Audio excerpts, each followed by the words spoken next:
اسلام آباد high court نے توشہ خانہ کیس میں بانی پی ٹی آئی اور بشرا بی بی کی سزا معطل کر دی. پروسیکیوٹر نیب نے کہا سزا معطلی پر کوئی اعتراض نہیں.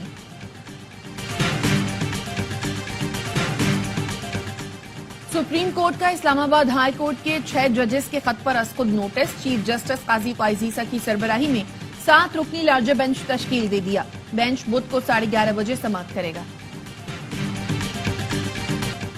اور بشام حملہ کر کے دشمن نے 2 عظیم دوستوں میں خلیج پیدا کرنے کی ناکام کوشش کی. دہشت گردی کا مقصد پاکستان اور چین کے تعلقات کو سپوداز کرنا تھا. وزیر اعظم شہباز شریف کہتے ہیں ہماری آہنی ہاتھ دہشت گرد حملے میں ملوث مجرموں تک جلد پہنچیں گے. صدر اسلام آباد ہائی کورٹ بار ریاست علی آزاد نے از خود نوٹس کو بہترین فیصلہ قرار دے دیا. ماہر قانون قیصر امام نے کہا 184(3) کے تحت دیکھا جائے گا کہ ججز خود پیش ہوں گے یا نمائندہ. جہانگیر جدون نے کہا بدھ کو واضح ہو جائے گا کہ خط پر بننے والا کمیشن کام کرے گا یا نہیں کر سکتا.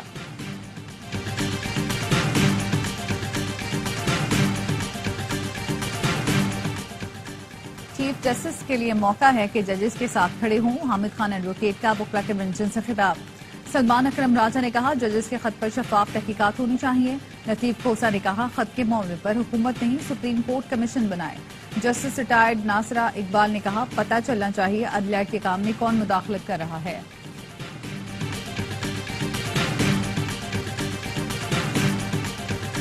دہشت گردی کے واقعے میں ہلاک 5 چینی باشندوں کو خراج عقیدت پیش کرنے کے لیے نور خان ایئر بیس پر تقریب.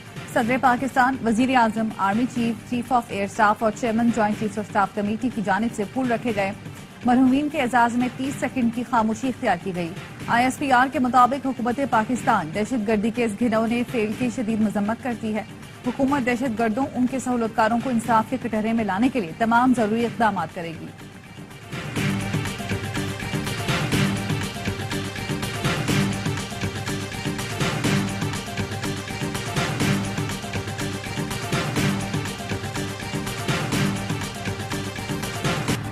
بانی P T I VVIP jail کاٹ رہے ہیں. یہ ہے عدلیہ کی آزادی. سندھ کے سینئر وزیر شرجیل میمن کہتے ہیں بانی پی ٹی آئی کو بڑا لیڈر بنا کر پیش کرنے کی کوشش کی جا رہی ہے. غیر ملکی فنڈنگ بڑا کیس تھا پر چھوٹے موٹے کیس میں ڈال دیا گیا. ججز کے خط پر سیاست ہو رہی ہے. ثاقب نثار نے جوڈیشل مارشل لا نافذ کیا. بانی پی ٹی آئی کو جتوانے کے لیے سیاسی کارکن کا کردار ادا کیا. اس وقت آزادی یاد کیوں نہیں آئی؟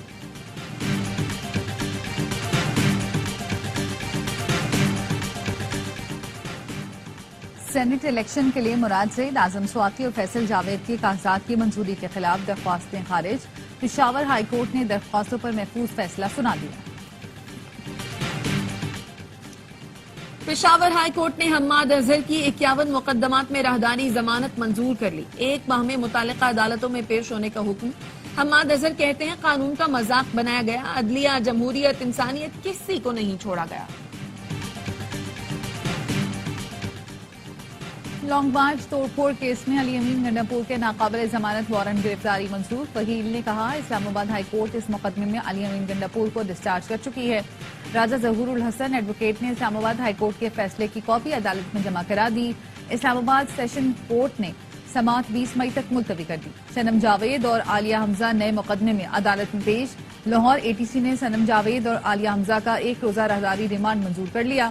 خورگرد کیس میں اسلام آباد ہائی کورٹ. خیبر پختونخوا میں مخصوص نشستوں پر منتخب ارکان سے حلف نہ لینے کا تنازع. اسپیکر خیبر پختونخوا اسمبلی کی ہائی کورٹ کے فیصلے پر نظر ثانی درخواست دائر. اسپیکر KP اسمبلی کہتے ہیں گورنر از خود اجلاس طلب نہیں کر سکتے. اجلاس ہی نہیں ہو رہا تو کس بات پر عمل درآمد کریں. ترجمان صوبائی الیکشن کمشنر کہتے ہیں سینٹ انتخابات پر سیکریٹری اسمبلی سے رابطے میں ہیں.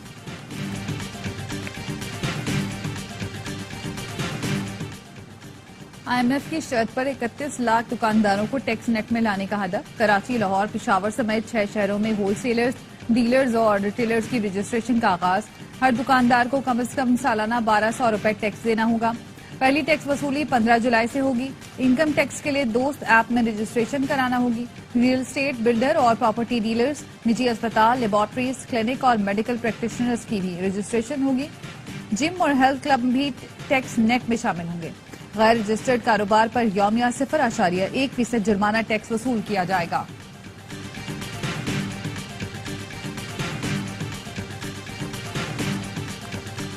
کے بقول مضروب کا یہ کہنا ہے کہ جیسے ڈکیتوں کو ہم نے پیچھے دیکھا ہے تو ہم نے اس نے مضروب نے پسٹل نکالا، ڈکیت نے پسٹل دیکھا تو پیسے مانگے بغیر ڈائریکٹ ہی اس نے فائر کھول دیے۔ کراچی میں ڈکیتی مزاحمت پر ایک اور شہری قتل، شہری بینک سے 10 لاکھ روپے لے کر نکلا، ایک جگہ پر 9 لاکھ کی ادائیگی کی، بقیہ رقم گاڑی میں تھی۔ گلشن معمار میں موٹر سائیکل سوار ڈاکو قریب آئے تو شہری نے پستول نکالی، ڈاکوؤں نے اسلحہ دیکھتے ہی فائرنگ کر دی، گاڑی پر 5 سے 6 گولیاں فائر کی، فائرنگ سے ایک شہری جاں بحق، دوسرا زخمی ہو گیا۔ رواں سال کے دوران ڈکیتی مزاحمت پر قتل افراد کی تعداد 50 ہو گئی۔ مہنگائی کے ستائے عوام، پیٹرول 9 روپے 66 پیسے مہنگا ہونے پر پھٹ پڑے، حکومتی اقدام کو ظلم کا پہاڑ توڑنے کے مترادف قرار دے دیا، کہا اب مہنگائی مزید بڑھے گی۔ 1 لیٹر ڈیزل کی قیمت میں 3 روپے 32 پیسے کی کمی، 282 روپے 24 پیسے کا ہو گیا۔ مٹی کا تیل 2 روپے 27 پیسے سستا، 1 لیٹر 186 روپے 39 پیسے کا ہو گیا۔ لائٹ ڈیزل آئل کی قیمت میں اور 30 پیسے کی کمی، اوگرا نے اپریل کے لیے ایل پی جی کی فی کلو قیمت میں 6 روپے 44 پیسے کی کمی کر دی۔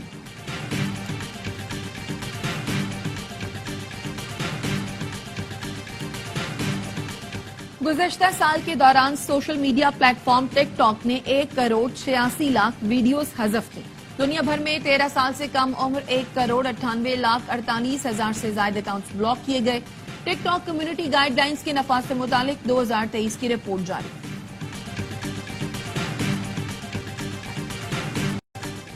ماریہ قتل کیس کا تفتیشی افسر تبدیل، سب انسپیکٹر احمد رضا کے بجائے انسپیکٹر علی رضا کو تفتیش دے دی گئی۔ پولیس مقتولہ کے باپ اور 2 بھائیوں کو ڈی این اے ٹیسٹ کے لیے لاہور لے گئی۔ ڈی پی او کا کہنا ہے ڈی این اے رپورٹ کے بعد صورتحال مزید واضح ہوگی، ملزمان کا پولیگرافک ٹیسٹ بھی کرایا جائے گا۔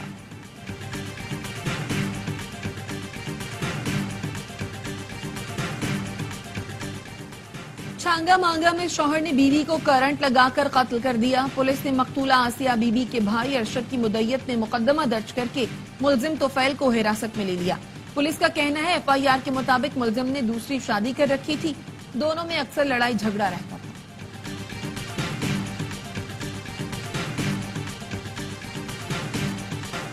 سندھ ہائی کورٹ نے پتنگ اڑانے والوں کے خلاف کارروائی کی ہدایت کر دی۔ سندھ حکومت، آئی جی سندھ اور کمشنر کراچی کو نوٹس جاری، 24 اپریل تک جواب طلب کر لیا۔ درخواست میں موقف اختیار کیا کہ پتنگ بازی کی وجہ سے کئی شہریوں کی جان جا چکی ہے، پولیس کی جانب سے کارروائی نہیں کی جا رہی۔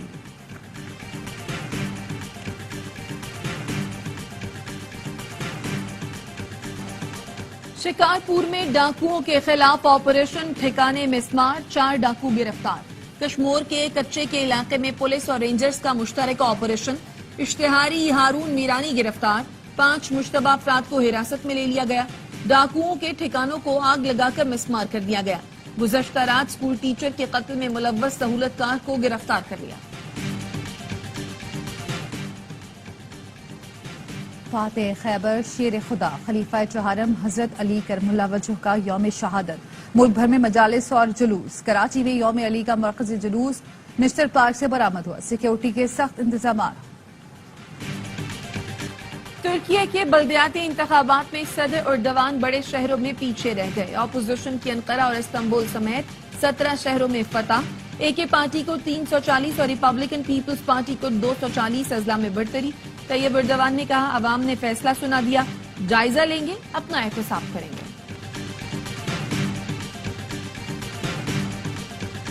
اسرائیل نے الشفا اسپتال کمپلیکس سے فوجی اور ٹینک ہٹا لیے۔ فلسطینی وزارت صحت کا کہنا ہے الشفا اسپتال سے درجنوں لاشیں ملی، کمپلیکس تباہال ہے۔ اسرائیل نے غزہ کے الاقصی اسپتال پر پھر بمباری کی، مختلف حملوں میں 77 فلسطینی شہید۔ الشفا اسپتال میں علاج کی سہولت نہ ملنے کے سبب 9 مولود سمیت مزید 21 مریضوں نے دم توڑ دیا۔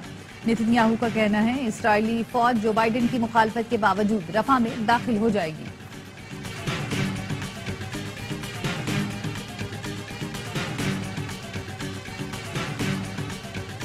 عرب ممالک اسرائیل کو تسلیم کرنے کو تیار ہیں۔ امریکی صدر جو بائیڈن کا نیو یارک میں تقریب سے خطاب، کہا سعودی عرب میں سے اردن اور قطر سمیت دیگر تمام عرب ممالک کے ساتھ کام کر رہے ہیں۔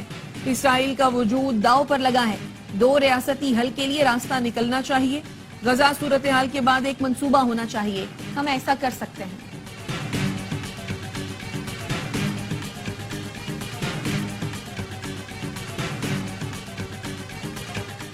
مکہ مکرمہ اور گرد و نواح میں موسلادھار بارش، عمرہ زائرین نے تیز بارش میں طواف کعبہ جاری رکھا۔ الباحہ میں جلتھل لیک، صحرائی وادیاں پانی سے بھر گئیں۔ النماس میں شدید ژالہ باری، صحرائی علاقوں نے سفید چادر اوڑھ لی۔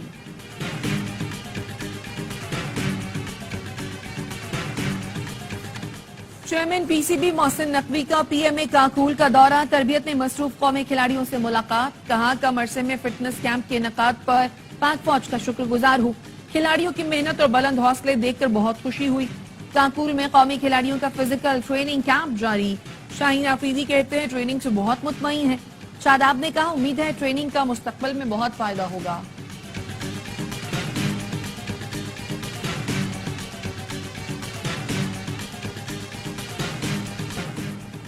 اطالوی ٹینس سٹار یانگ سنر نے میامی اوپن کا ٹائٹل اپنے نام کر لیا۔ فائنل میں بلغاریہ کی گریگور کو شکست، اٹلی کے نوجوان ٹینس پلیئر نے رواں سال آسٹریلین اوپن کا ٹائٹل بھی جیتا تھا۔ اور پاکستان ویمن ٹیم کی آل راؤنڈر عالیہ ریاض اور معروف کامنٹیٹر علی یونس کی منگنی تقریب واہ کینٹ میں ہوئی، دونوں خاندانوں کے قریبی افراد کی شرکت، تقریب میں علی یونس کے بڑے بھائی سابق کپتان وقار یونس بھی شریک ہوئے۔